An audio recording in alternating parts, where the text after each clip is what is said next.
buenos días a todos. Hoy les presentaremos los dos estilos arquitectónicos que llegaron a surgir durante los años, causando un gran impacto dentro de la arquitectura. La arquitectura prehistórica se refiere a las construcciones primitivas de las que se tienen conocimiento y vestigios de su existencia.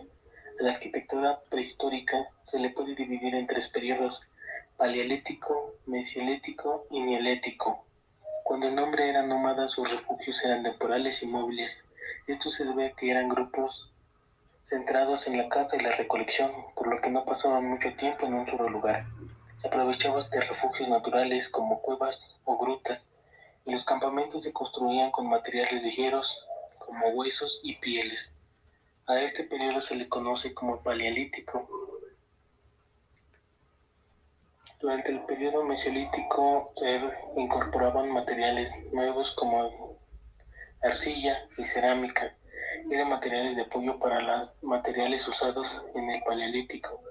Además se desarrollaron instrumentos más ligeros para cocinar y comer, como platos y vasijas. Cuando se empieza a cultivar y pastorear ganado, el humano deja de ser nómada y necesita tener refugios estables y útiles para vivir por lo largo de los periodos de tiempo. Este último periodo de edad de piedra se le llama neolítico.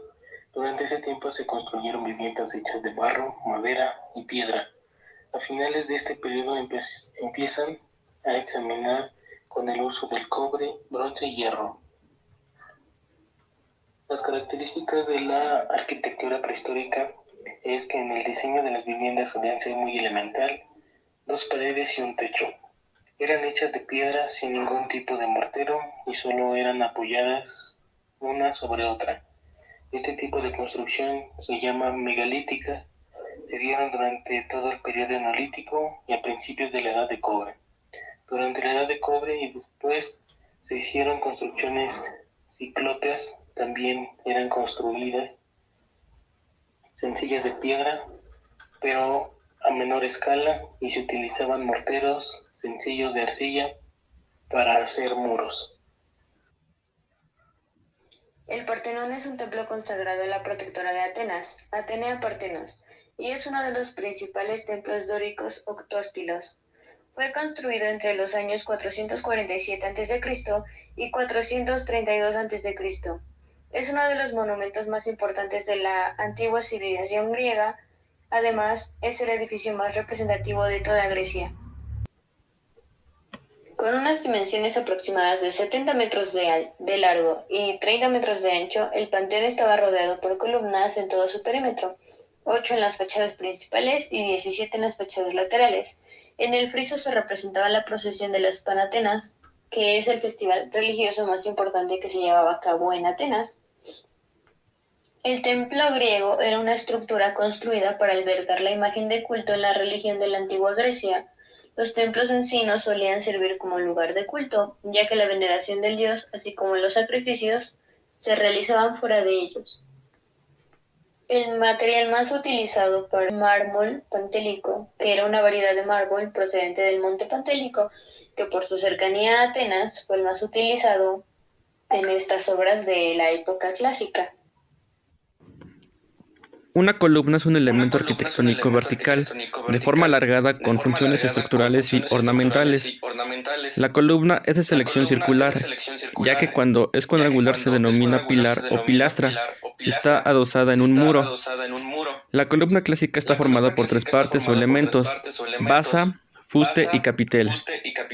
La columna toscana no pertenece al orden arquitectónico griego, sino que es una aportación de la arquitectura etrusca a los órdenes clásicos, siendo una simplificación del orden dórico, utilizado en teoría en épocas anteriores a la conquista de Grecia y que posteriormente fue adoptado por los romanos.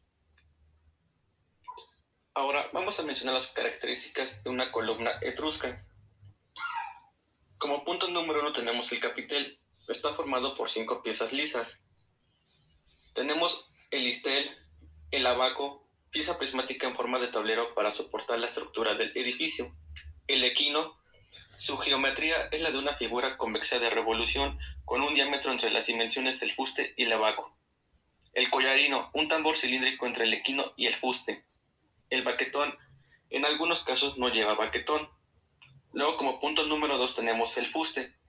Es totalmente liso, puede ser con diámetros constante y variable, dándole una sensación de abombamiento por el centro, conocida como columna toscana con énfasis.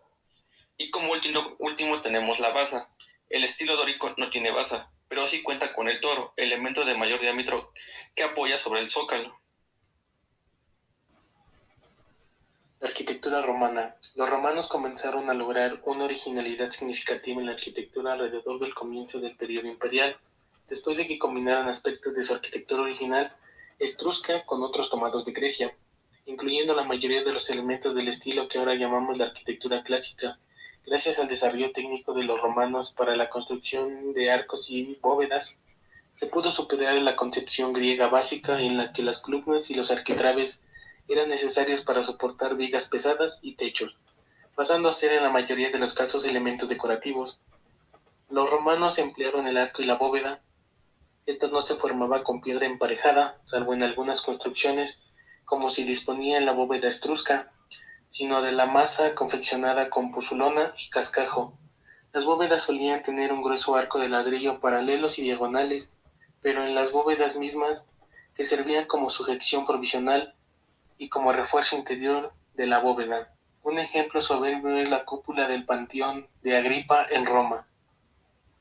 Los romanos no solo construyeron bóvedas de cañón y cúpulas, sino rudimentarias bóvedas de arista y crucería. Pero de estas utilizadas debieron usarse con poca frecuencia en el Imperio del Oriente, pues solo se conocen las de la Basílica de Magencio, entre otras, en la cual se vierte un sistema de contrarresto interior aplicadas a la bóveda.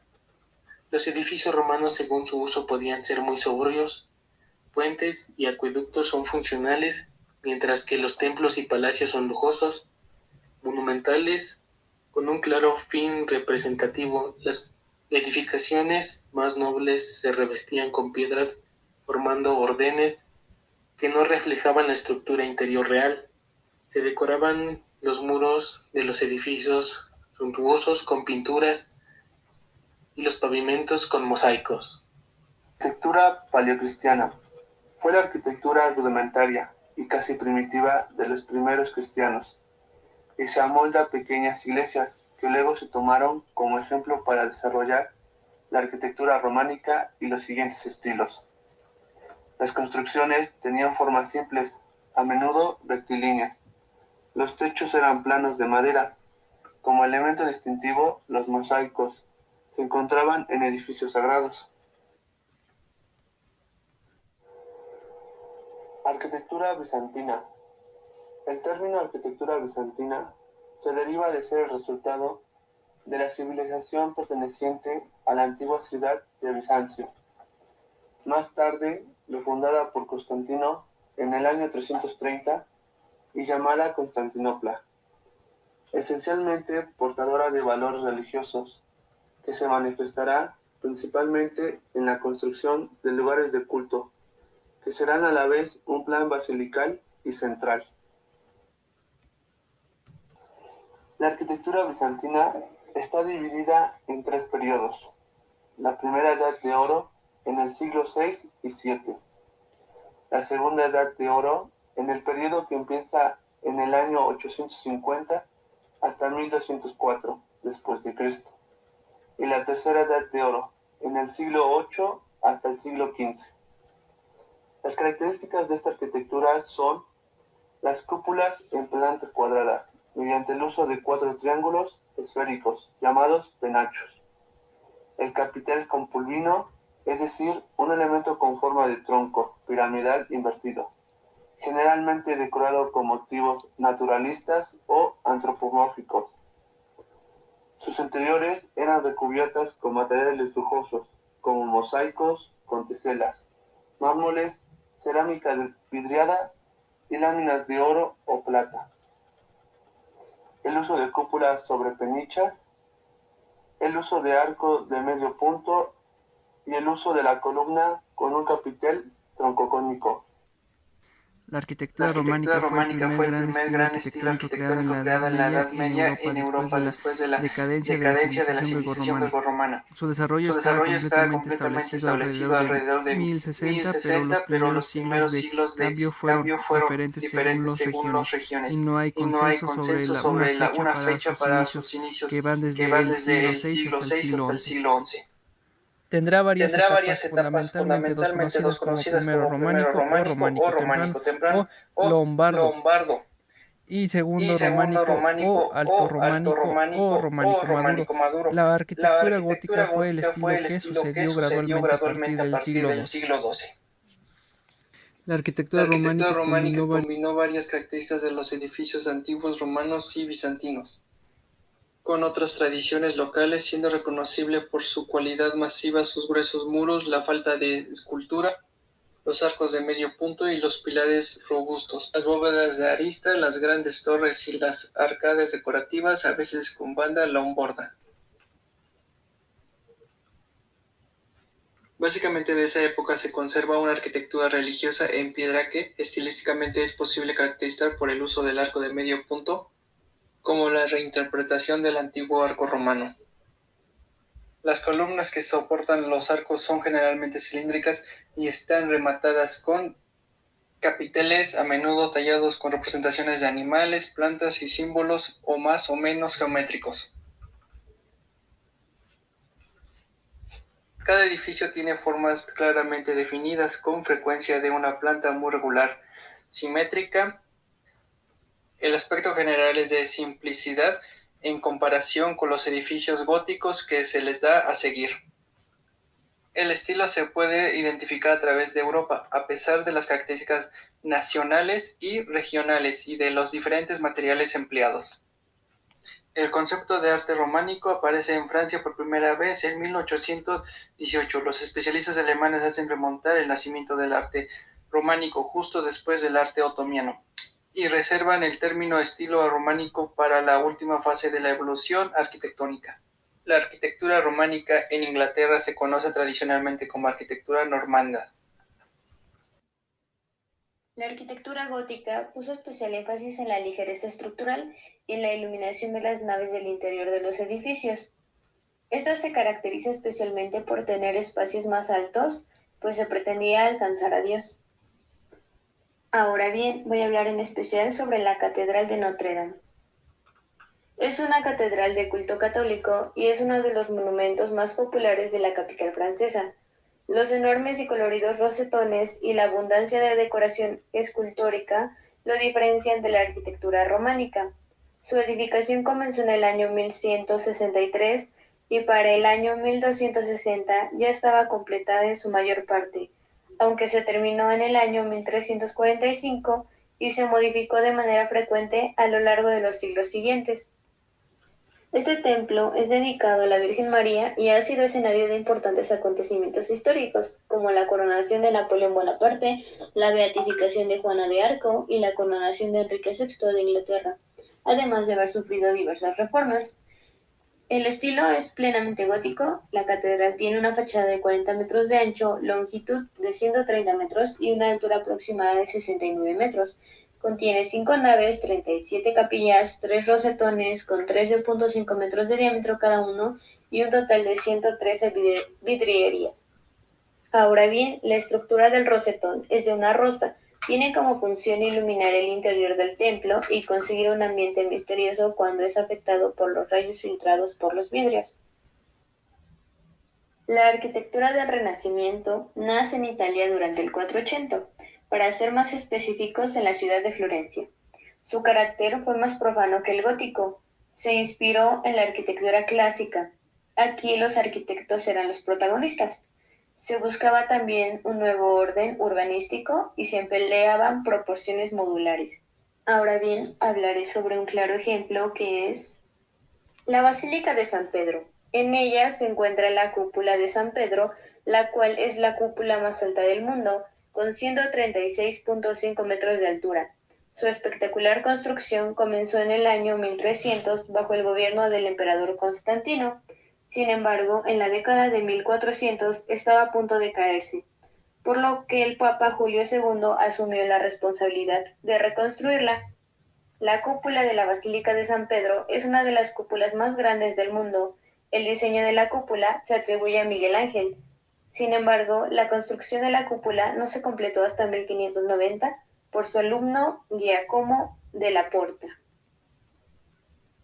24 años después de la muerte de Miguel Ángel fue concluida la cúpula, según el diseño definitivo de Domenico Fontana y Giacomo della Porta, que apenas modificaron los planes del maestro. Cabe mencionar que la cúpula pesa 14.000 toneladas y tiene un diámetro interno de 42.96 metros. Además de que esto tiene un semejante a la del Panteón de Agripa y a la de Santa María de Fiori en Florencia. Sumando el tambor y la linterna, supera los 130 metros de altura. La arquitectura barroca se consolidó en el siglo XVII en Italia y Francia, y luego se expandió hacia el resto de Europa. La arquitectura barroca floreció entre finales del siglo XVI y mediados del siglo XVIII. El estilo arquitectónico que surgió en Italia pronto se extendió al resto de Europa y en el siglo XVII el estilo barroco español llegó a América Latina. Arquitectura neoclásica. El neoclasicismo llega motivado por las nuevas atracciones que despiertan en el mundo clásico. El interés surgió por las arqueologías, las excavaciones de Pompeya y el rechazo hacia las formas de barroco. Las características más importantes de la arquitectura neoclásica son: se inspira en los monumentos de la antigüedad grecorromanas. Concepto de belleza, basado en la pureza de las líneas arquitectónicas, en la simetría y en las proporciones sujetas a las leyes de la medida y de las matemáticas. Reacciona contra los efectos decorativos del barroco y el rococó, gusto por la sencillez con predominio de la arquitectura sobre lo decorativo. Emplea elementos básicos de la arquitectura clásica: columnas, órdenes, dorico, jónico, frontones, bóvedas, cúpulas y etc., sin que puedan considerarse estrictamente neoclásicos, pero sí apuntando hacia una nueva arquitectura.